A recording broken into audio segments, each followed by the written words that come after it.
नमस्कार,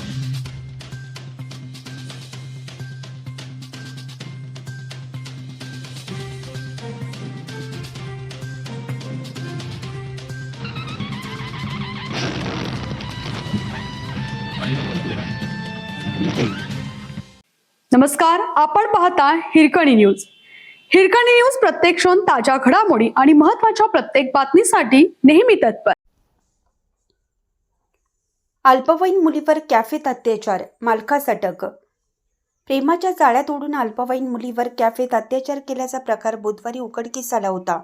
या प्रकरणी शाहूपुरी पोलिसांनी कॅफे मालक राहुल वैभव कागले याला गुरुवारी अटक केली. नदीम सादिक पराडे, वय वर्ष 19, राहणार माऊली पुतळा चौक, राजारामपुरी, कोल्हापूर यांनी 21 जुलैला अल्पवयीन मुलीस माणिक चेंबर येथील द पिझ्झा स्लाइस कॅफेमध्ये नेऊन तिच्यावर अत्याचार केले होते. याची वाच्यता केल्यास तुझ्या घरच्यांना सोडणार नाही अशी धमकी दिली होती. या प्रकरणी बुधवारी नदीम पराडे यास अटक केली आहे.